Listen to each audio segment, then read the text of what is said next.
Be'ezrat Hashem, cette paracha de Bo, qui en fait, on voit se réaliser la délivrance du Ham Israël. Oui, on la voit se réaliser et on va l'analyser pour comprendre les événements actuels. Il faut que vous sachiez que nous sommes en train de vivre, nous aussi, la délivrance du Ham Israël aujourd'hui. Les choses sont en train de se précipiter et que tout ce qui se passe dans le monde n'est qu'une preuve que nous sommes très proches de cette Géoula. Alors, il se passe plusieurs choses. D'abord, on va deux points importants dans cette paracha qui sont d'ailleurs liés.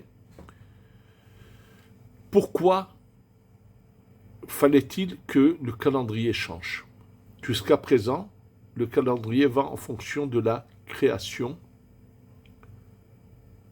du monde qui est en Tishré.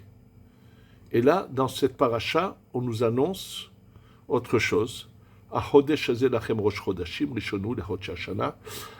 de maintenant, le début de l'année, c'est le mois de Nissan. À chaque fois que dans la Torah, il y a marqué 3e, 4e, 5e, 6e, 7e mois, c'est toujours par rapport à Nissan. Ça veut dire que tout d'un coup, Hachem annonce, c'est comme ça que démarre ce processus de délivrance où vont leur donner la mitzvah du Korban Pessah, l'agneau pascal, que nous allons bientôt, nous aussi, Be'ezrat Hashem, je pense que ce Pessah, on va tous pouvoir le faire avec le Beth Amikdash, Amen. Et donc on va l'expliquer. Pourquoi fallait-il commencer par ces mots qu'il y a quelque chose de nouveau qui se passe? Et bien sûr, je vais avant de revenir là-dessus tout de suite, mais je voudrais d'abord, comme à la fin de cette paracha, il va se passer un événement qui concerne aussi Moshe Rabbeinu, c'est que Moshe a accepté, va faire quelque chose que Hachem ne lui a pas demandé. Akadosh Baruch Hu lui a demandé de faire sortir le peuple d'Israël d'Égypte pour l'emmener en Eretz Israël, et Moshe va faire sortir un très très grand nombre d'Égyptiens qui sont un peu sur la touche. C'est-à-dire, lorsqu'il se passe cet événement en Égypte où il y a eu cette famine, à ce moment-là, qui va durer 2 ans finalement, puisque lorsque Yaakov arrive, au lieu qu'elle dure 7 ans, par le mérite de Yaakov, ça s'arrête après 2 ans. Et là, Yosef va faire quelque chose qu'il pensait bien faire. C'est quoi? C'est que d'obliger un grand nombre d'Égyptiens à faire la circoncision, la Brit Mila, de se convertir quelque part. Et ces Égyptiens, pas tous, il ne peut pas, parce que l'élite égyptienne, il ne peut pas leur imposer, Pharaon ne le laisse pas. Et finalement, toute cette élite qui n'accepte pas, cette partie de l'Égypte qui n'accepte pas, elle voit qu'une partie des Égyptiens sont sur la touche, et elle craint que finalement, si ces Égyptiens s'unissent avec le peuple d'Israël, ils vont être majoritaires, et ça va être la fin pour le peuple égyptien. Donc, ils veulent se battre, mais finalement, ces Égyptiens, ils n'arrivent pas à faire leur plan de détruire le peuple d'Israël. Et là, Moshe va faire sortir également ce qu'on appelle ces Égyptiens, qu'on appelle un rêve Rav. Ça lui est reproché. Il a commis une erreur. Il avait une bonne intention, mais qui apparemment n'a pas donné de bons résultats. Il faut savoir que le rêve Rav, aucun d'entre eux n'est rentré en Eretz Israël. Ils vont tous mourir dans le désert par les différentes fois où ils ont fait fauter le peuple d'Israël, comme au Vaudor, ou bien dans l'histoire de Pinchas. Bref, ils vont finalement tous mourir. Aucun d'entre eux ne rentre en Eretz Israël, oui. Et on va reparler de cela, de ce Erev Rav, et pour comprendre qui c'est le Erev Rav actuel et qu'est-ce qui va se passer avec eux, je vais vous mentionner ce qui est marqué dans le Zohar de la paracha de Pinchas. Dans le Zohar de la paracha de Pinchas, c'est un des endroits, mais il y a d'autres endroits dans le Zohar, mais là, ce détail que je voudrais vous ramener se trouve là-bas. Comme j'ai eu l'occasion déjà de vous le dire, qu'à plusieurs endroits dans le Zohar, on nous parle que celui qui va venir nous livrer, c'est celui qui a délivré le peuple d'Israël d'Égypte, qui est Moshe Rabbeinu.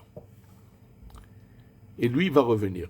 Or, quand vous lisez la Gemara, on nous parle du Mashiach ben David, du Mashiach qui vient de David, ou bien du Mashiach ben Yosef, qui vient de Yosef. Il y en a deux, il y a deux Mashiach. Alors, que se passe avec Moshe? Alors, sachez que dans plusieurs endroits dans le Zohar, c'est marqué clairement, c'est Moshe qui vient nous délivrer, mais à sa droite, il y a le Mashiach ben David, je répète, à sa droite, le Mashiach ben David, à sa gauche, le Mashiach ben Yosef. Alors, pourquoi il faut que lui ait deux Mashiach? Et ça, dans la paracha de Pinchas, dans le Zohar, c'est mentionné que c'est pour que, en fait, il y a trois catégories d'individus qui doivent, de quel Hachem Dieu veut se venger, à qui il va falloir qui vont être châtiés. Il y a tous ceux de l'Occident qui nous ont voulu du mal et qui nous veulent du mal encore. Il y en a, ils sont très nombreux. Donc ça, c'est Édom. Il y a tous ceux de l'Orient, c'est-à-dire de Ishmaël, qui nous veulent du mal. Ils sont plus que nombreux. Il y a l'Iran, le Hamas, le Hezbollah. Ils sont nombreux. Alors donc, il dit comme ça le Zohar, il dit que le Mashiach ben David qui est à la droite, c'est lui qui va s'occuper de Ishmaël, c'est-à-dire du côté de l'Orient, c'est-à-dire ceux de l'islam qui nous ont voulu du mal, qui nous veulent du mal, c'est de eux qui va se venger. Le Mashiach ben Yosef va se venger de Édom, de l'Occident, qui nous a voulu du mal et qui nous veulent du mal. Et Moshe Rabbeinu va se venger, va s'occuper de qui? Du Erev Rav. Oui. Étant donné que c'est lui qui les a emmenés et qu'ils ont provoqué tellement de choses négatives, c'est Moshe qui va... C'est ceux qui auront réussi à se réparer, tant mieux, mais c'est tous ceux qui auront continué dans leur chemin.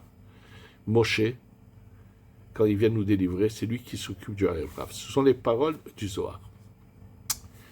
Le Erev Rav, sa définition se trouve dans le Tikkuné HaZohar. Dans le Tikkuné HaZohar, c'est marqué Tikkun Kaf Alef, que là-bas c'est marqué que la Shechina va s'adresser à Kadosh Baruch Hu, et c'est cette partie du Zohar qui explique le secret de ces signes de musique que nous utilisons pour lire dans le Sefer Torah. Et chaque signe a un nom. Et sur chaque signe, d'après son nom, est expliqué le secret que renferme ce signe de musique, cette note de musique. Et parmi ces notes, il y en a une qui s'appelle Hazla Geresh. Alors, c'est de l'araméen. Hazla, c'est aller, Geresh, et ça vient du mot les Geresh renvoyé, comme quelqu'un qui divorce de sa femme. Et sur ces paroles de Hazla Geresh, c'est marqué Omeret Knesset Israël HaKadosh Baruch Hu. La Shechina dit HaKadosh Baruch Hu. Elle utilise les paroles qu'avait utilisées Sarah lorsqu'elle a demandé à Abraham de renvoyer Hagar avec son fils. Et ces mêmes paroles sont utilisées ici. Garesh et Ama Azot ve'et Bena. Renvoie cette servante et son fils. Et là, qu'est-ce que dit le Tikkun HaZohar dans le Tikkun Kaf Alef? Ilen Erev Rav shegirshuni mistapeach benahalat Hashem.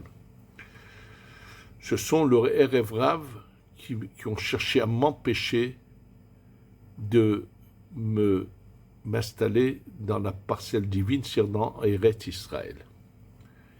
Oui, c'est ça la définition. Ça veut dire, des deux côtés, nous avons d'un côté tous ces juifs qui se sont complètement devenus des renégats, qui préfèrent les Arabes aux Juifs, qui préfèrent que la terre d'Eretz Israël leur revienne. Et au passage, c'est quelque chose de triste à rappeler. Il s'est passé un événement le 1er janvier dans une station de ski en Suisse, dans un incendie, et il y avait 3 jeunes fillettes juives. C'est douloureux, ça fait de la peine. Et en fait, c'était un couple qui est apparemment d'origine française qui était installé en Eretz Israël. Il y a même leur nom qui avait été mentionné dans la presse. Je pense que c'était Nidam. Et qui ont quitté Israël et sont allés s'installer en Suisse. Et leur fille de 14 ans est allée dans ce bal dansant, cette boîte de nuit où il y avait cette soirée du 1er janvier. Et il y avait 2 autres fillettes juives d'Italie. Il me semble qu'elles étaient en famille, qui sont venues aussi. Et les 3 sont partis malheureusement dans cet incendie. Des gens qui ont eu la chance de venir s'installer en Eretz Israël et qui quittent parce que tout simplement ils n'ont plus de lien. Et il y a eu malheureusement depuis quelques années, c'est un phénomène qui va en grandissant. Et lorsqu'ils quittent, souvent c'est des gens qui s'assimilent totalement. Et il y en a beaucoup qui carrément ne veulent pas du tout venir, ou bien qui sont là mais qui combattent la Torah, oui.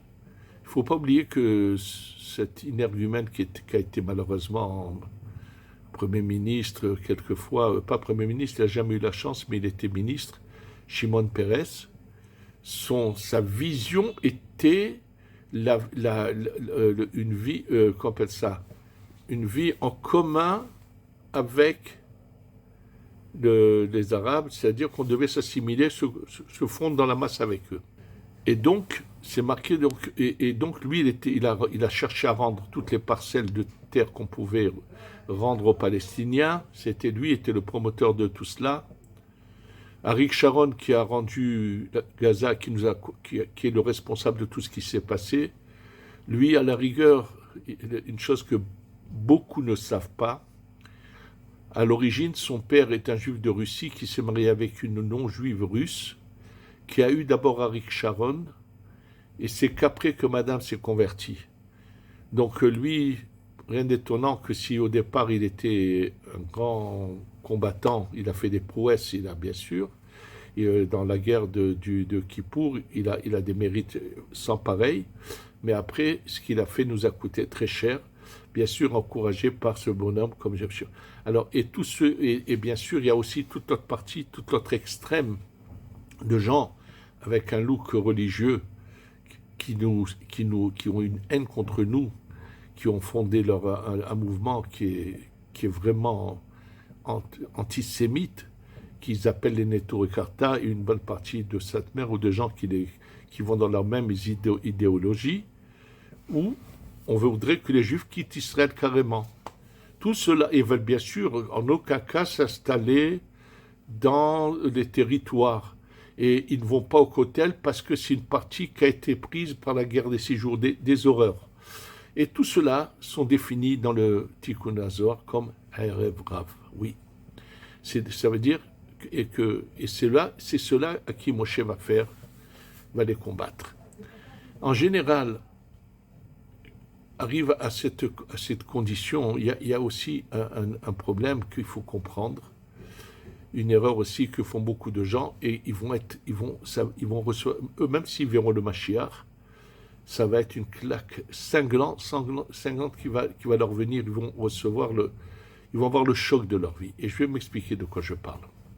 J'ai dit au début de ce cours que pourquoi on va changer l'ordre du calendrier. Alors pour comprendre cela, il faut savoir que le monde, c'est à l'image des individus, que l'homme a 2 naissances dans sa vie. Il a sa naissance physique, le jour où il est né, mais 13 ans plus tard, il va avoir une naissance où il va comprendre le sens de sa vie, va rentrer dans le but de sa vie qui est une naissance spirituelle. Absolument. Cette naissance spirituelle, c'est que pourquoi à partir de ce jour de sa bar mitzvah de ses 13 ans, il doit mettre les téphilines?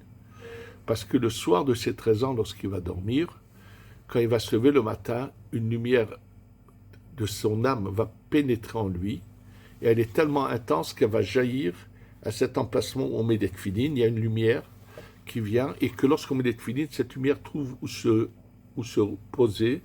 En mettant cette tefilines, on fait que cette lumière soit là, et bien sûr, il nous éclaire et nous illumine. Absolument. Ça, c'est la naissance spirituelle. Le monde a eu une naissance physique à la création qui est mentionnée dans la Torah. Mais le monde n'a aucun sens, aucun but. Il va finalement, s'il n'y a pas un peuple qui reçoit la Torah, s'il n'y a pas une âme au monde, le monde ne peut pas continuer à exister. Absolument. En fait, cette sortie d'Égypte est pour arriver au mont Sinaï, pour recevoir la Torah. Pour recevoir la Torah, ça c'est le but de la création du monde. Ce but-là, il faut le comprendre et l'accomplir. Donc le but c'est la naissance, c'est pour ça que tout change. Le principal, c'est la naissance spirituelle. Cette naissance du peuple d'Israël commence le soir de Pessah. C'est pour ça que chaque année à Pessah, nous parlons de la sortie d'Égypte, parce que la sortie d'Égypte, c'est notre naissance spirituelle. Et je voudrais pour cela vous rappeler quelque chose que j'ai eu l'occasion souvent de vous dire, pour le comprendre, bien sûr, sur cette question, pourquoi on n'arrête pas de mentionner dans tout ce que nous faisons en souvenir de la sortie d'Égypte. Quel est le sens? Et pour cela, je vais vous donner cet exemple que j'ai entendu, qui est merveilleux, qui explique bien les choses. L'exemple d'un monsieur qui travaillait très dur chez un patron et qui gagnait difficilement sa vie, avec des heures difficiles, un travail fatigant.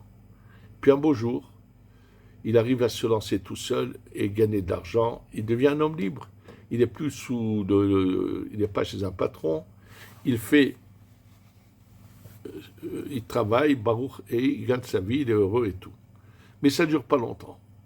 Quelques années après, il fait faillite, il doit aller retravailler chez un patron d'une manière dure comme il l'avait au départ.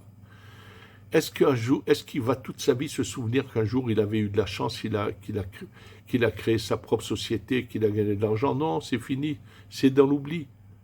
Alors la question pourrait être la même.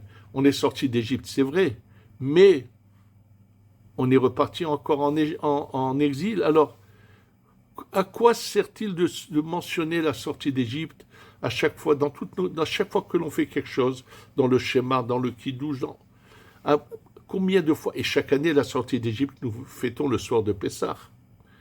Et la réponse est la suivante. Quelqu'un qui n'avait été analphabète, qui n'avait fait aucune étude, et qui, un beau jour, a gagné le gros lot à la loterie. Et lorsqu'il a gagné ce gros lot à la loterie, il a décidé de commencer à s'instruire. Donc, puisqu'il n'a pas besoin de travailler, il a commencé à s'instruire. Et bien sûr, il a d'abord pris des instituteurs pour faire tout le primaire. Ensuite, il a pris des professeurs qui allaient lui faire tout le secondaire. Et il ne s'est pas arrêté là. Il a commencé à faire des études poussées dans plusieurs domaines jusqu'à qu'il devienne vraiment un grand personnage qui a des connaissances dans tellement de domaines, dans tout. Bien sûr, son niveau d'études rend un grand intellect. Dans tous les niveaux, il s'est mis à étudier jusqu'à qu'il arrive vraiment à devenir quelqu'un. Et donc, chaque année, il décide de faire une fête le jour où il a gagné cette loterie. Et il le fait comme ça pendant des années. Et puis, il invite ses enfants et après, il invite ses petits-enfants. Et lorsqu'il arrive à un certain âge, au jour où il fait cette fête, un de ses petits-enfants demande à son grand-père, où est l'argent que tu as gagné? Il lui dit, il n'en reste pas beaucoup maintenant, j'ai presque plus d'argent. Il en reste, mais pas énorme, j'ai de quoi vivre. Il lui dit, alors pourquoi tu fais la fête? Il lui dit, l'argent est parti, mais le savoir est resté. Avant la sortie d'Égypte, il n'y avait pas de peuple d'Israël. C'était en fait les âmes du peuple d'Israël qui avaient été mélangées par le premier homme Adam Arishon, étaient esclave aussi bien au niveau du corps que de l'âme. L'âme n'existait pas. À la sortie d'Égypte, c'est l'âme qui va être délivrée. Le corps et l'âme vont être délivrés. Mais quand ensuite on va repartir en exil, ça sera uniquement le corps. On peut tuer un juif, mais on ne peut pas lui retirer son âme, sa émouna, sa croyance en Dieu. On peut lui faire ce qu'on veut, on ne peut pas lui retirer ça. Celui qui a une croyance et qui a un lien, sa neshama vibre en lui, son âme vibre en lui, est liée avec Hachem, on ne peut pas lui retirer cela. Et c'est ça que chaque année, nous fêtons à Pessah. Et justement, un des problèmes du Erev Rav qu'a fait venir Moshe, c'est qu'eux ne veulent pas de l'âme. Ils auraient été peut-être acceptés de faire, de pratiquer, mais sans cette neshama, sans cette âme-là. Et ça, c'est faux. Et on va le voir tout de suite, qu'au moment où Hachem donne la Torah à Moshe Rabbeinu, qui va lui donner les deux parties de cette Torah qu'on ne peut pas diviser, et comprendre que c'est pour ça qu'aujourd'hui se répand, comme c'est marqué dans le Zohar, que juste avant la venue du Mashiach, va se répandre cette sagesse de la Kabbalah. Je peux vous dire que moi, quand je suis arrivé en Eretz Israël il y a presque 50 ans, il n'y avait pas du tout de collège, pratiquement pas aucun collège où on étudiait que ce domaine qu'on appelle la Kabbalah. Vous ne vous imaginez pas aujourd'hui combien ça s'est répandu, combien sont innombrables en Eretz Israël de gens qui l'étudient, qui connaissent, qui prennent le sidour du Rachash avec les Kavanot. Ça se répand même ailleurs, mais surtout en Eretz Israël, mais c'est arrivé quelque chose qu'on n'aurait jamais pu imaginer, à quel point ça se répand aujourd'hui, et on voit que c'est une des preuves les plus évidentes que nous sommes juste à côté de la délivrance. C'est pour ça que je vous dis, préparez-vous à l'agneau pascal pour cette année, Amen. Mais là, on va voir comment Hachem a donné la Torah à Moshe Rabbeinu, et que bien sûr que cette Torah était composée de tout ce qu'on appelle le Pardes, Pshat, Remez, Drash, Sod. Le Pshat, l'explication des textes, les allusions, le Midrash et le secret de la Torah. Et là, on va le voir tout de suite, comment ça a été donné à Moshe Rabbeinu. La Gemara, dans Masechet Menachot, Daf Kaftet, page 29, la Gemara parle de ce moment où, juste après la sortie d'Égypte, quand peu de temps après, Moshe va monter chercher la Torah. Et la Gemara dit que Sha'ala Moshe Lamarom, lorsque Moshe va monter au ciel, Moshe a réussi à transformer sa matière en spirituel. C'est pour ça qu'il peut monter et avoir ses visions. C'est marqué Metzalach Baruch Hu Yoshev. Il trouve Akadosh Baruch Hu assis. Comment peut-on parler de Dieu, de Hachem, en disant qu'il est assis? Hachem n'est ni assis ni debout. Qu'est-ce que ça peut vouloir dire qu'il l'a trouvé assis? Et ça, tous ceux qui ne veulent pas ouvrir les yeux pour voir les secrets de la Torah, peuvent faire ce qu'ils veulent, revoir 100 fois, 1000 fois ce texte, marcher sur la tête, ce qu'ils voudront, ils ne comprendront jamais ce qui est marqué là. C'est marqué donc Metzao Yoshev, et c'est marqué Vekosher Ktarim al Haotiyot. Il le voit attacher des couronnes sur les lettres. Et alors, quelle importance! Et qu'est-ce que dit Moshe Akadosh Baruch Hu? Mi me'akev aliatra. Le mot voudrait dire qui c'est qui t'empêche. Mais qu'est-ce qui empêche quoi? Ça n'a pas de nouveau, ça n'a aucun sens. Il a vu Akadosh Baruch Hu attacher des couronnes aux lettres. Et quel est le problème? Et Moshe pose une question, qui me'akev empêche par ta main. Ça veut dire, qu'est-ce qui te... La question n'a pas... Les mots de cette question n'ont pas de sens. Et Akadosh Baruch Hu lui répond, Dieu lui répond, oui. Il y a quelqu'un pour qui je fais ça, qui va bientôt exister. De qui il s'agit? C'est Rabbi Akiva, qui va faire tellement d'enseignements sur ces couronnes-là. Tilet Tilim Shel Halachot. Je voudrais savoir où sont ces livres de Rabbi Akiva. Nous ne les avons pas. Alors, quel était l'intérêt que ça veut dire pour Rabbi Akiva? Qu'est-ce que cela veut dire? Et là, mon cher Rabbeinu dit, montre-le-moi. Demande à Akadosh Baruch Hu de voir ce personnage. Et Akadosh Baruch Hu lui répond, Hazor, retourne en arrière. Où il va retourner? Quoi? Je vais lui montrer. Retourne en arrière. Et qu'est-ce qui se passe?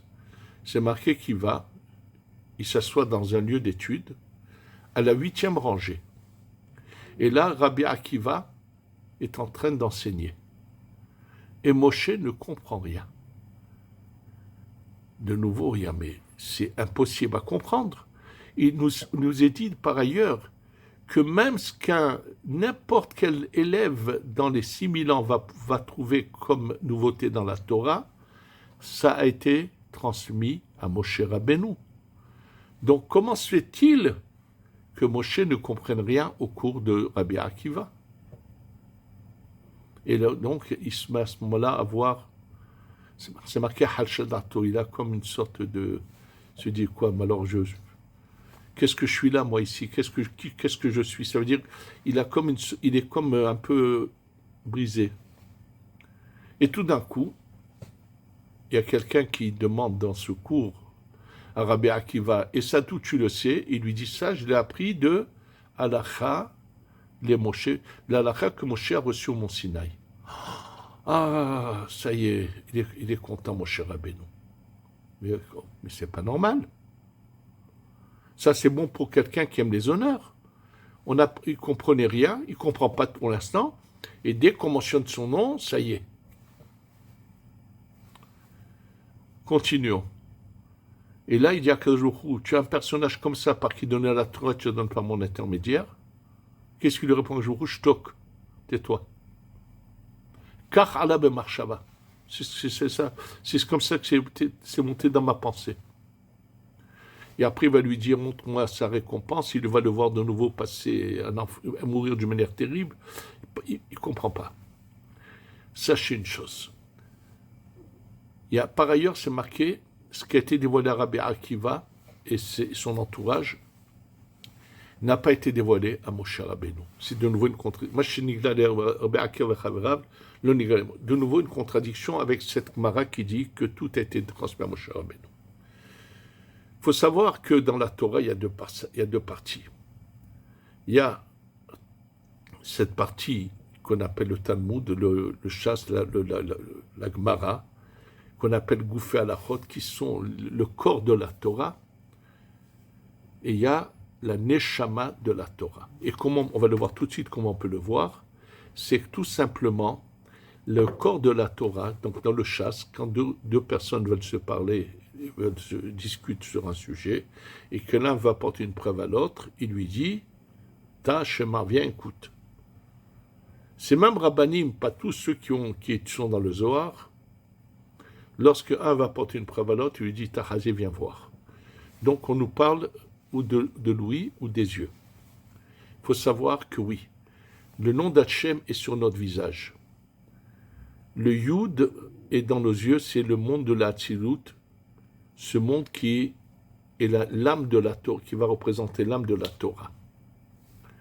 Les oreilles, c'est le He, le premier He, qu'on appelle la Bina. Donc ça, c'est la Chochma, ça, c'est la Bina, c'est le corps de la Torah. Le Vav et le He le Vav est dans notre nez, le He dans notre bouche, on a le nom de Dieu. Le monde, il y a 4 mondes, du haut vers le bas. Le monde de la Hatzilut, qui est un monde spirituel, complètement spirituel, même les autres sont spirituels, mais ils s'appelleront comme matériel par rapport au monde de la Hatzilut, c'est l'âme, qui est sans limite. Au-dessous, il y a ce monde qu'on appelle la Bria, et sachez que ce monde qu'on appelle la Bria est appelé le monde du trône. À chaque fois qu'on parle d'asseoir, de Hachem est assis, dans Shabbat vous le dites, ou bien sur le Shabbat il s'est élevé, il s'est assis, via Shabbat qui s'est Kevodo, il s'est assis sur son trône, on fait une allusion au monde de la Bria. Hachem n'est ni debout ni assis, mais à chaque fois qu'on utilise le mot s'asseoir, c'est pour faire une allusion au monde de la Bria. En fait, Moshe Rabbeinu va chercher la Torah qui concerne l'ensemble du peuple d'Israël. Et pour nous le faire comprendre, il va aller chercher la Torah qu'on appelle la Torah de la Bria, le corps de la Torah que la majorité de ceux qui étudient. Bien sûr, il faut connaître ce qu'on appelle Goufé Halachot, les corps des Halachot, pour savoir comment appliquer la Torah. Et donc, pour nous faire comprendre qu'il est allé à ce niveau-là, on nous dit qu'il a trouvé Hachem assis, Dieu assis. Et quand il le voit attacher ses couronnes, il voit qu'il veut lui donner également les secrets de la Torah. Et là, il lui dit, mais je ne comprends pas, moi je suis venu chercher la Torah qui se trouve dans le monde de la Bria. Le mot « mi », c'est pas qui, c'est le Zohar explique que le mot « mi » fait une allusion. Le mot « mi » s'écrit même Yud 50, on fait une allusion aux 50 portes de la Bina, qui est la Bria, qui est l'oreille, qui est l'ouïe. Il lui dit « mi », la Bina. Mais Akev t'empêche cela, parce que moi je ne suis pas venu chercher la Torah de la Kabbalah, de la Tzilut, je viens chercher la Torah qui convient à tout le monde. Il lui dit oui, c'est vrai, mais il y en a, il donne l'exemple de Rabbi Akiva, on va voir tout de suite, qui lui est arrivé à la Chokhma, à la Tzilut, il lui dit c'est pour lui que je donne, lui et tous ceux qui vont bien sûr dans son chemin, que je donne cette lumière de la Torah. C'est pour ça qu'il lui dit il va y avoir quelqu'un qui va, bien sûr, Rabbi Akiva nous a transmis, c'est transmis en partie dans le Zohar, ses enseignements profonds. Ce n'a pas été écrit, mais celui qui mérite, en étudiant les écrits du Zohar et du Harizal, peut arriver à des niveaux, on verra tout de suite. Donc lui, c'est pour lui, parce qu'il y a une partie du peuple d'Israël qui ressemble à Rabbi Akiva et ses amis. Et quand Moshe Rabbeinu, à ce moment-là, n'était pas arrivé à ce niveau-là encore. Plus tard, il va y arriver, mais pas à ce moment-là. Et lorsque Moshe Rabbeinu dit « je voudrais le voir », quand il lui dit « va, retourne en arrière », le niveau inférieur s'appelle le dos du niveau supérieur. Donc il lui dit « chazor la chorcha », ça veut dire « toi, tu es le dos de ce niveau-là ». Et il lui montre ce niveau. Et comme à ce moment-là, Moshe n'a pas encore atteint ce niveau, il ne comprend rien. Et bien sûr, ça le déprime que de dire quoi, moi j'ai pas accès à cette partie de la Torah, finalement il va y avoir accès. Et lorsque finalement un élève lui dit, il s'assoit à la 8e rangée, parce que quand vous prenez les sphirotes du bas vers le haut, de la Malchut, Yesod, Hod, Netzach, Tiferet, Gvura, Hesed, la Bina c'est la 8e. Donc on veut nous faire comprendre que Moshe correspond à la Bina seulement, c'est pour ça qu'on nous dit qu'il s'assoit à la 8e rangée. Et lorsqu'on finalement, on le mentionne, qu'est-ce qui le remonte à Moshe? Je ne suis pas à ce niveau, mais j'ai quand même un but dans la vie à faire, j'ai quelque chose à faire, emmener cette Torah au peuple d'Israël. Ce qu'on dit que tout ce qu'un élève plus tard pourra découvrir, Moshe l'a eu, c'est au niveau de la Torah de la Bria, qui a des limites. La Torah de la Hatzilut, qui est la Kabbalah, qui est au-dessus de la Torah de la Bria, on ne peut pas tout enseigner à quelqu'un, elle n'a pas de limite. Sans fin, on pourra découvrir des merveilles. Et nous dit le Harizal que Moshe, il avait le désir, avec tout son labeur, tout ce qu'il a fait, finalement Moshe Rabbeinu va également avoir toute la Torah, même cette partie de Rabbi Akiva, il va arriver à des niveaux que personne n'a jamais atteints. Et donc, quand il va, c'est lui, ce qu'il a voulu rentrer dans le peuple d'Israël, il a voulu leur donner une âme. Mais eux n'en ont pas voulu. C'est à eux que Moshe va s'occuper. Et il va également s'occuper de tous ceux qui auront refusé de vouloir ouvrir les yeux, goûter à cette lumière de l'âme de la Torah. Parce que même celui qui ne peut pas, mais il va avoir le désir, on va tous ensemble désirer avoir la lumière d'Hachem, cette délivrance qui va nous emmener, où la Neshama va se dévoiler totalement, puisque le 3e temple va être spirituel, va descendre, comme nous dit Rashi, c'est dans le Zohar et Tikkun Zohar, c'est grâce à cette tremplin pour arriver à cette lumière qu'on appelle la Neshama, l'âme de la Torah, et que Be'ezrat Hashem, incessamment préparez-vous pour que ce Pessah, on fasse ensemble le Korban Pessah, et qu'on ait la Geoula Shlema, Shetavo bimera b'yamenu, amen ve'amen.